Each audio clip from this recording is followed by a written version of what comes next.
Hello my dear students. काफ़ी दिनों बाद मैं आज न्यू वीडियो बना रहा हूँ। तो चैप्टर है हमारा सर्कल्स, और काफ़ी आसान सा चैप्टर है। लेकिन इससे पहले मैं चाहूँगा कुछ जो एट्थ नाइन्थ में आप सीखते हुए आए हो सर्कल के बारे में, उसको रीकैप करा दूँ, और उसके बाद जो न्यू टर्म्स हमारे इस चैप्टर में यूज़ होंगी वो हम लोग पढ़ेंगे। जैसे कि हम सब जानते हैं कि ये इस तरीके से एक सर्कल में बना लेता हूँ, ठीक है। ये आ गया हमारा क्या, सेंटर ऑफ सर्कल, ठीक है। सेंटर ऑफ सर्कल से कोई भी लाइन जो सर्कल को टच करती है वो रेडियस बना देती है। तो इसके हिसाब से ये जो ओ है ये सेंटर ऑफ सर्कल है ना, सेंटर ऑफ सर्कल। और सर्कल को रिप्रेजेंट करते हैं एक सर्कल बना के बीच में डॉट, तो ये सर्कल रिप्रेजेंट हो गया। तो सेंटर ऑफ सर्कल जो है वो ओ हो गया। और अगर हम रेडियस की बात करते हैं तो ऑटोमेटिकली अगर मैं यहाँ पे ए नाम दे दूँगा तो ओ ए जो है वो मेरा रेडियस हो गया। अब बच्चे कहेंगे कि क्या सर रेडियस एक ही बनता? जी ऐसा नहीं है। आप मान लो इस तरीके से एक रेडियस और ड्रॉ कर लो, ठीक है। लेकिन जब एक से ज़्यादा रेडियस बन जाए उसे रेडियाई बोलते हैं, RADII। तो यहाँ पे रेडियाई में ओ ए भी आएगा, ओ बी भी आएगा, ठीक है। तो अगर हम रेडियस की बात करें तो उसके हिसाब से भी ओ ए और ओ बी होगा। बट अगर सिंगल बात करें तो रेडियस, और अगर दो या दो से ज़्यादा हों तो वो रेडियाई कहलाए जाते हैं, ठीक है बच्चे। अब उसके बाद याद रखना आप लोगों ने डायमीटर क्या होता है, यही रेडियस वाली लाइन जो है, चाहे आप इसको एक्सटेंड कर लो इस तरीके से, ठीक है। तो एक ऐसी लाइन जो सेंटर ऑफ सर्कल को बाइसेक्ट करते हुए जाए और सर्कल को दो पॉइंट्स पे टच करे, एक इस पॉइंट पे टच किया, एक इस पॉइंट टच किया और सेंटर ऑफ सर्कल को बाइसेक्ट किया, तो इसे हम कहेंगे डायमीटर। क्या कहेंगे? डायमीटर। तो डायमीटर हो गया BC। तो BC जो है, और एक चीज़ और याद रख लेनी है, फिर बात आती है सर कॉर्ड क्या होता है? जो सर्कल को सिर्फ दो पॉइंट पे टच करे, that is known as chord. जैसे इसका नाम मैं PQ लिख लेता हूँ, ठीक है। तो क्वाड क्या होता है? एक ऐसी लाइन जो सर्कल को दो पॉइंट पे टच करे। फिर एक क्वेश्चन ऐसा अराइज होता है कि सर जो डायमीटर आपने निकाला था तो वो भी तो सर्कल को दो ही पॉइंट पे टच कर रहा है, तो ये एक स्पेशल केस है। इसलिए हम कह सकते हैं कि जो डायमीटर होता है is the longest quad. Diameter जो है वो लॉन्गेस्ट क्वाड कहलाया जाता है। ये वाला भी कॉन्सेप्ट बच्चे आप लोगों को अच्छे से क्लियर हो गया। अब बात करते हैं कि सेगमेंट क्या होता है। तो क्वाड के अंदर वाला हिस्सा, ठीक है। तो ये जो आपको दिखाई दे रही है सेमी सर्कल सा बना हुआ, इसके अंदर का जितना भी हिस्सा है ये सेगमेंट है, ठीक है। और ये पूरा वाइट वाला हिस्सा यहाँ से लेके सारा ये सारा आपका मेजर सेगमेंट कहलाया जाएगा। क्या कहलाया जाएगा? मेजर सेगमेंट, ठीक है। तो ये आ गई आपकी क्वाड। क्वाड के अंदर वाला हिस्सा हो गया सेगमेंट, ये हो गया माइनर सेगमेंट, और ये जो वाइट वाला पूरा हिस्सा दिखाई दे रहा है वो मेजर सेगमेंट। फिर बात करते हैं सेक्टर। सेक्टर क्या, एक पिज़्ज़ा शेप होती है, जैसे यहाँ पे BOA के अंदर जो हिस्सा है ये भी हमारा एक सेक्टर है, और AOC के अंदर भी जो एरिया है ये भी हमारा सेक्टर है, ठीक है बच्चा लोग। फिर सेक्टर के बाद एक बात आती है कि सर आर्क क्या होती है। तो बच्चे ये जो है लाइन, ये इस तरीके से, तो ये जो हमने इस तरीके से एक आर्क मारी है that is known as arc, okay. तो ये कुछ चीज़ें तो आप लोगों ने अपने 7th 8th 9th से पढ़ते हुए आ रहे हो। अब जो आपने नई चीज़ें सीखनी है वो ध्यान से समझिएगा। एक सीखने जा रहे हो टेंजेंट क्या होता है, एक सीखोगे सीकेंट क्या होता है, एक सीखोगे आप लोग पॉइंट ऑफ कांटेक्ट क्या होता है। तो मेनली तो यही चीज़ें हैं, ज़्यादातर यही पूछता है एग्जामिनर। अब टेंजेंट क्या होता है? देखो बच्चे, अगर ये एक सर्कल है, मैं कहीं एक पॉइंट बना लेता हूँ, तो यहाँ से एक लाइन ड्रॉ कर लेता हूँ, तो ये जो लाइन है ये इस सर्कल को सिर्फ एक ही पॉइंट पे टच कर रही है। तो याद रख लीजिएगा, जो सर्कल के ऊपर एक पॉइंट हो, ठीक है, उसे तो हम कहेंगे पॉइंट ऑफ कांटेक्ट। तो ये तो पॉइंट ऑफ कांटेक्ट है।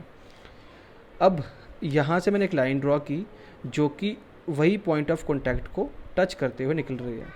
तो याद रख लेना टेंजेंट क्या होता है सर, एक ऐसी लाइन जो सर्कल को सिर्फ एक ही पॉइंट पे टच करती है उसे हम टेंजेंट कहते हैं। ठीक है बच्चे, अब बात करते हैं सीकेंट क्या होता है।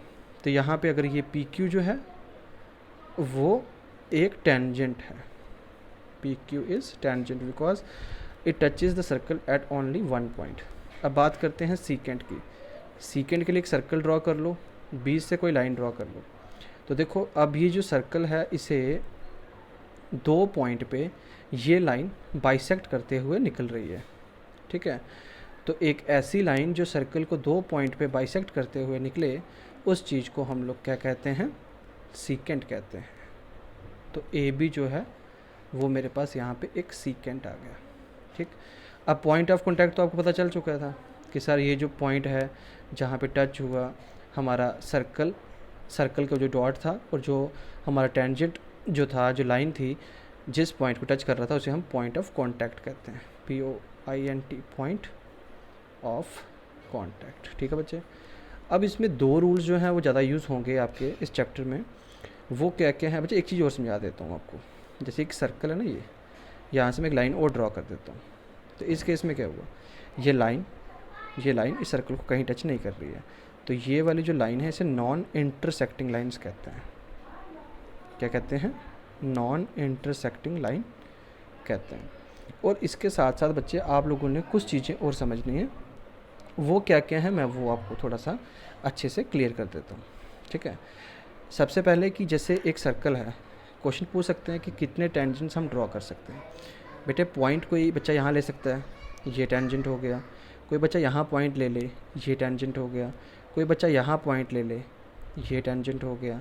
कोई बच्चा यहाँ पॉइंट ले ले, ये टेंजेंट हो गया। कोई बच्चा यहाँ पॉइंट ले ले, ये टेंजेंट हो गया। तो ऑब्वियस ही बात है कितने सारे पॉइंट्स हैं जो सर्कल के ऊपर आ सकते हैं। तो इसका मतलब इनफिनाइट टेंजेंट जो हैं वो हम लोग ड्रॉ कर सकते हैं on a circle. Infinite tangents can be drawn on a circle. ये कॉन्सेप्ट याद रख लेना, काफ़ी क्वेश्चन जो हैं इसके ऊपर डिपेंड करते हैं। ठीक है, दूसरी चीज़ हम लोगों को पता चल चुका है कि जो टेंजेंट होता है वो सर्कल को सिर्फ एक ही पॉइंट पे टच करता है। तो हम क्या कह सकते हैं, tangent touch a circle only at one point. सिर्फ एक पॉइंट पे हमारा टेंजेंट सर्कल को टच करता है। ये चीज़ आपके दिमाग में रखनी है। ठीक है, और एक लाइन जो इंटरसेक्ट करती है सर्कल को दो पॉइंट्स पे, वो ये वाला थी ना, एक सर्कल को है ना, एक लाइन जो है वो इंटरसेक्ट कर रही है सर्कल को दो पॉइंट्स पे, तो उसे हम लोग सीकेंट कहते थे। ठीक है, और एक चीज़ बड़ी इंटरेस्टिंग है कि अगर एक सर्कल आता है तो एक सर्कल पे हम कितने पैरेलल टेंजेंट्स ड्रॉ कर सकते हैं। तो बच्चे मान ले एक पॉइंट यहाँ पे है, इस तरीके से लाइन आएगी, एक पॉइंट यहाँ पे इस तरीके से लाइन आ जाएगी। तो ये लाइन जो है ये तो टेंजेंट का काम कर रही है, तो ये इसके क्या है, पैरेलल है। वैसे ही अगर एक बच्चा यहाँ पे ले ले, कोई पॉइंट ऑफ कॉन्टैक्ट यहाँ पे ले ले, इस तरीके से टेंजेंट ड्रॉ कर लेते हैं टच करते हुए लाइन को, और एक यहाँ से, तो ये भी आपस में पैरेलल है। बट इसके अलावा अगर बाई चांस में यहाँ से कोई टेंजेंट ड्रॉ कर देता तो ये इसके पैरेलल नहीं होता। तो हम कह सकते हैं कि सर एक जो सर्कल होता है उसके बाद सिर्फ दो ही पैरेलल टेंजेंट्स हो सकते हैं मैक्सिमम। ठीक है, और लास्ट चीज़ कि कॉमन पॉइंट क्या कहलाता है। तो बेटे वो तो हमें पता है, जो कॉमन पॉइंट होता है किसका, एक टेंजेंट का सर्कल पे, उसको हम लोग पॉइंट ऑफ कॉन्टैक्ट कहते हैं। तो ये कुछ चीज़ें आप लोगों ने अगर आपको समझ में आ गई है तो आपकी एक्सरसाइज जो है बेटे बहुत आसानी से निकल जाएगी। तो लेट अस ट्राई, अब हम कोशिश करते हैं उसे सॉल्व करने की। तो देखते हैं हमें कुछ क्वेश्चंस क्या क्या दिए हुए हैं। तो ये तो आसान से क्वेश्चन नज़र आ रहे हैं बच्चे मेरे को। कहता है how many tangents can a circle have. इतने क्वेश्चन पीछे पढ़ लिए तो हमें यहाँ पे आसानी से पता चल गया कि सर अगर हम बात करें टेंजेंट्स की, तो सर मैं तो अगर यहाँ पे एक पॉइंट ऑफ कॉन्टैक्ट रख लेता हूँ, है ना, तो सर एक ये बन जाएगा। यहाँ एक पॉइंट ले लेता हूँ, सर यहाँ पे बन जाएगा। सर यहाँ पॉइंट ले लूँ, यहाँ बन जाएगा। यहाँ पे एक पॉइंट ले लूँ, यहाँ एक टेंजेंट बन जाएगा। तो सर इनफिनाइटली मैनी, तो पहले वाले का आंसर आना चाहिए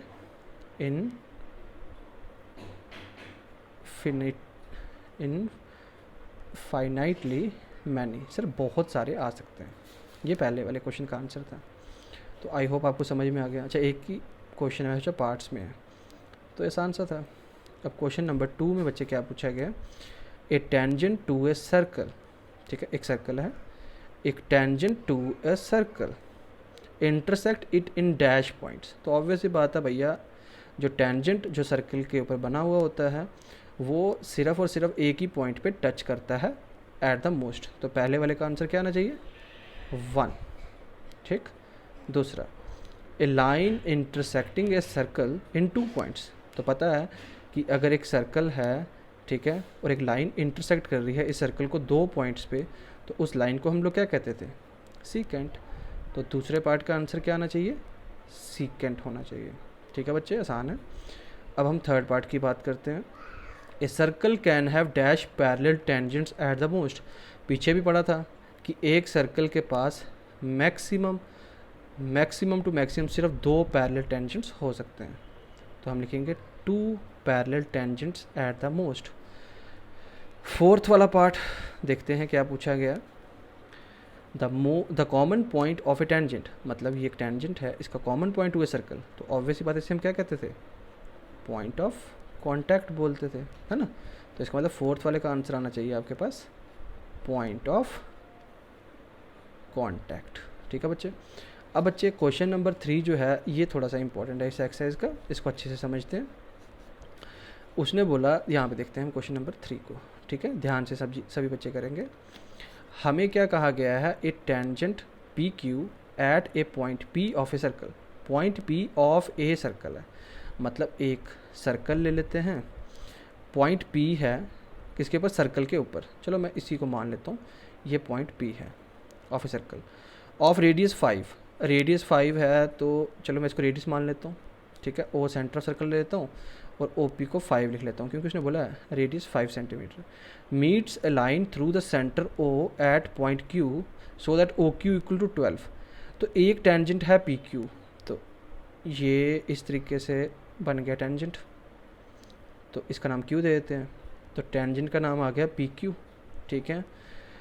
अब ए टेंजेंट पी क्यू, ठीक है, at a point P of a circle of radius 5 centimetre meets a line through the centre O at point Q. अब सेंटर ओ जो है वो पॉइंट क्यू से मीट कर रहा है, तो मीट कर रहा है तो हम मान लेते हैं, और ओ क्यू 12 लिखा हुआ है, तो ओ क्यू हम 12 दे देते हैं। अब कहता है लेंथ निकालो पी क्यू की। अब आपको पी क्यू की जो है वो लेंथ निकालनी है, तो बच्चे घबराने की ज़रूरत ही नहीं है। और हाँ, एक चीज़ आपको जो समझनी है वो याद रखनी है कि जो एक सर्कल होता है, सर्कल में जो एक रेडियस और जो एक टेंजेंट जहाँ मीट करते हैं पॉइंट ऑफ कांटेक्ट पे, तो वो एक 90 डिग्री का एंगल ड्रॉ करते हैं। ये चीज़ आप लोगों ने याद रखनी है। आपने क्या लिखना है, वी नो, क्या लिखना है, वी नो, हम जानते हैं कि angle between radius and tangent, क्या क्या बोलना आपने, कि एक angle between radius and tangent is equal to 90 degree, जो कि 90 डिग्री के बीच में होता है।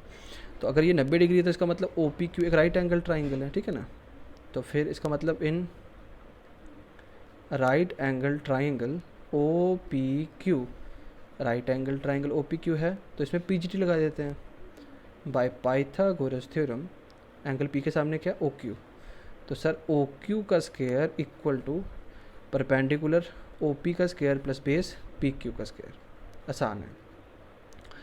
तो बच्चे ओ क्यू कितना है आपके पास, 12, ओ पी 5, पी क्यू पता नहीं, तो P Q as it is. तो 12 का स्क्वायर 144 होता है, 5 का 25 प्लस पी क्यू का स्क्वायर 25 यहाँ ट्रांसपोज कर लेते हैं, 144 minus 25 equal to P Q का स्क्वायर हो गया। तो 144 में से 25 माइनस करने हैं। अब 144 में से 25 को माइनस करते हैं, 4 में से 5 तो जाएंगे नहीं, इसको कैरी दे देगा। तो 14 माइनस 5 9, और इसके बचे थे 3, और 3 में से 2 1, और यहाँ पे बचा 1। तो 119 is equal to P Q का स्क्वायर है, तो स्क्वायर वहाँ जाके क्या बन जाएगा, अंडर रूट। तो इसका मतलब जो हमारा जो आंसर है वो पी क्यू आ रहा है 119। अब मीटर सेंटीमीटर क्वेश्चन में चेक कर लेते हैं, सेंटीमीटर है तो सेंटीमीटर। तो आई होप आपको अच्छे से समझ में आया हो। अब इक्वल टू हो तो पीछे इम्प्लाइज लगाना कभी ना भूलें, नहीं तो एग्ज़ामिनर आपके मार्क्स जो हैं वो काट सकते हैं। तो आई होप बच्चे आपको अच्छे से समझ में आया हो। अब हम बात कर लेते हैं अपने फोर्थ क्वेश्चन की, है ना। फोर्थ क्वेश्चन में बच्चे क्या बोला हुआ है, ध्यान से पढ़ते हैं। कहा गया है कि एक सर्कल ड्रॉ कीजिए। सबसे पहले तो हम सर्कल ड्रॉ कर लेते हैं जैसे कि वो बता रहे हैं। And two lines parallel to a given line, दो लाइंस ऐसी बनानी हैं जो पैरेलल हों एक गिवन लाइन की। अब गिवन लाइन क्या, चलो मैं मान लेता हूँ एक इस तरीके से लाइन ड्रॉ कर लेता हूँ, इसको मैं गिवन लाइन समझ लेता हूँ, इसका नाम एल दे देता हूँ। मतलब मान लेते हैं इन्होंने हमें एक लाइन दी है, अब इसके पैरेलल दो लाइंस बनानी है इस तरीके से, सच दैट एक टेंजेंट हो। अगर टेंजेंट होगी तो ऑब्वियस ही बात है इस तरीके से टच करते हुए निकलेगी, है ना। तो जो लाइन टच करते हुए निकल रही है वो टेंजेंट हो गया, इसका नाम एम दे देते हैं। And the other a secant to the circle, और सीकेंट क्या होता है, जो सर्कल को दो पॉइंट्स पे इंटरसेक्ट करती है, तो इसका नाम एन दे देते हैं। तो यहाँ तो क्लियरली समझ में आ गया बच्चे हमें कि सर एल जो है वो गिवन लाइन है जो हमें दी थी, और सर एम जो है वो टेंजेंट है, एम इज़ ए टेंजेंट, और सर एन जो है वो एक सीकेंट है, एन जो है वो एक सीकेंट है। तो बच्चे बस आपको इस एक्सरसाइज में यही पूछा गया था। तो आई होप आपको ये अच्छे से समझ में आया हो। तो आप बीच में बच्चे आप इस तरीके से ना वो सेंटर ऑफ सर्कल भी रिप्रेजेंट कर सकते हो, कह सकते हो आप आल्सो, बट इसमें लिखने की ज़रूरत नहीं है क्योंकि यहाँ पे बोला ही नहीं हुआ है आपको। सिंपल कहा है एक सर्कल ड्रॉ करो, तो सर्कल ड्रॉ करने के लिए सेंटर ऑफ सर्कल तो चाहिए ना, इसलिए आप ये ड्रॉ कर दीजिएगा। और हमें एक टेंजेंट चाहिए था और हमें सीकेंट चाहिए था जो हमने बना के दिखा दिया। तो आई होप बच्चे ये आपको एक्सरसाइज अच्छे से समझ में आई हो। और अगर आपको ये वीडियो पसंद आई हो तो प्लीज़ लाइक और कमेंट ज़रूर कीजिएगा। अब हम नेक्स्ट वीडियो में बहुत ही जल्दी आपसे मिलते हैं। Take care, see you very soon.